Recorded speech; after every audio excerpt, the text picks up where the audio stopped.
जो व्यक्ति शरीर को लगने वाला आहार ले, भूख से थोड़ा कम खाए और मौसम के अनुसार भोजन या फलाहार करे, वही स्वस्थ रह सकता है।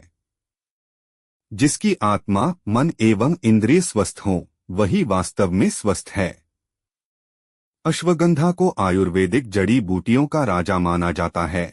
आयुर्वेद के आचार्य अश्वगंधा को शक्तिशाली जड़ी बूटी माना जाता है। लगभग 3000 से अधिक वर्षों से कई तरह के शारीरिक, उम्र को बढ़ाने वाली और मानसिक बीमारियों के उपचार के लिए इस्तेमाल करते आ रहे हैं। अतुलनीय पौधा तुलसी सबसे पवित्र जड़ी बूटी मानी जाती है। अनेक लाभकारी गुणों की वजह से ही इसे जड़ी बूटियों की रानी भी कहा जाता है।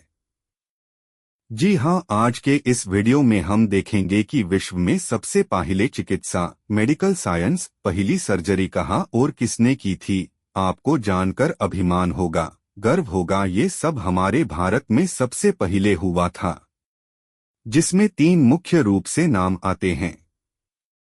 भारतीय चिकित्सा विज्ञान के 3 बड़े नाम हैं: चरक, सुश्रुत और वाग्भट। चरक का चरक संहिता, सुश्रुत का सुश्रुत संहिता तथा वाग्भट का अष्टांग संग्रह आज भी भारतीय चिकित्सा विज्ञान के मानक ग्रंथ हैं। आयुर्वेद की दुनिया में योगदान को देखते हुए आचार्य महर्षि चरक की गिनती भारतीय औषधि विज्ञान के मूल प्रवर्तकों में होती है। यानी कि आज हम जो भी मेडिकल साइंस के बारे में जानते हैं, उसकी बुनियाद महर्षि चरक ने ही रखी थी। वेदों में पता चलता है कि चरक की शिक्षा तक्षशिला में हुई।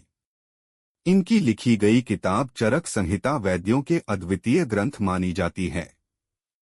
चरक संहिता। चरक संहिता आयुर्वेद का एक प्रसिद्ध ग्रंथ है। यह संस्कृत भाषा में है। इसके उपदेशक अत्रिपुत्र पुनर्वसु, ग्रंथकर्ता अग्निवेश और प्रतिसंस्कारक चरक हैं। प्राचीन वाङ्मय के परिशीलन से ज्ञात होता है कि उन दिनों ग्रंथ या तंत्र की रचना शाखा के नाम से होती थी, जैसे कठ शाखा में कठोपनिषद बनी। सुश्रुत संहिता। सुश्रुत संहिता आयुर्वेद एवं शल्य चिकित्सा का प्राचीन संस्कृत ग्रंथ है। इसके रचयिता सुश्रुत हैं, जो 6ठी शताब्दी ईसा पूर्व काशी में जन्मे थे।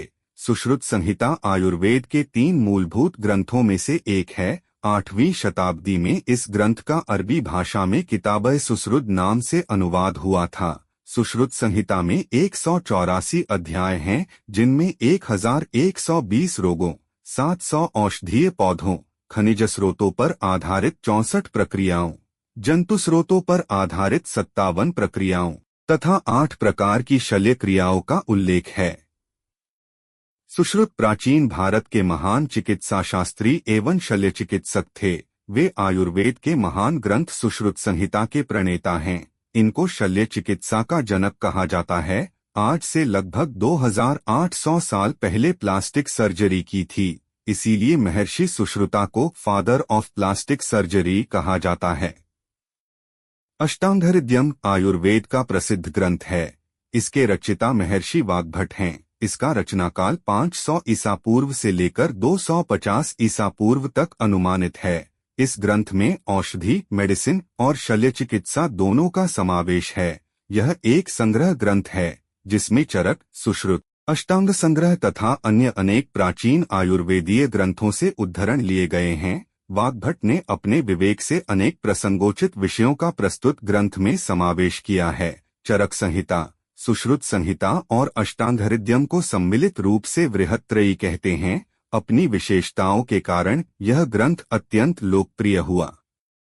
अष्टांग हृदय में आयुर्वेद के संपूर्ण विषय का चिकित्सा, शल्य चिकित्सा, शालाक्य आदि 8 अंगों का वर्णन है। उन्होंने अपने ग्रंथ के विषय में स्वयं ही कहा है कि यह ग्रंथ शरीर रूपी आयुर्वेद के हृदय के समान है। जैसे शरीर में हृदय की प्रधानता है, उसी प्रकार आयुर्वेद वाङ्मय में अष्टांग हृदय हृदय के समान है। महर्षि चरक पहले चिकित्सक हैं, जिन्होंने पाचन, चयापचय और शरीर प्रतिरक्षा की अवधारणा दुनिया के सामने रखी। उन्होंने बताया कि शरीर के कार्य के कारण उसमें 3 स्थायी दोष पाए जाते हैं, जिन्हें पित्त, कफ और वायु के नाम से जाना जाता है। ये तीनों दोष शरीर में जब तक संतुलित अवस्था में रहते हैं, व्यक्ति स्वस्थ रह सकता है। लेकिन जैसे ही इनका संतुलन बिगड़ जाता है, व्यक्ति बीमार हो जाता है। इसलिए शरीर को स्वस्थ करने के लिए इस असंतुलन को पहचानना और उसे फिर से पूर्व की अवस्था में लाना आवश्यक होता है। इसीलिए महर्षि चरक को फादर ऑफ मेडिसिन भी कहा जाता है। चरक संहिता विषयों के अनुसार 8 भागों में विभाजित है और इसमें 120 अध्याय और 8 खंड हैं। आखिरी चित्र हमें बहुत कुछ सिखाता है, जैसे ब्रेकफास्ट राजकुमार जैसा, लंच राजा जैसा और डिनर भिखारी जैसा। जिसका रहेगा वही स्वस्थ और मस्त रहेगा। धन्यवाद दोस्तों।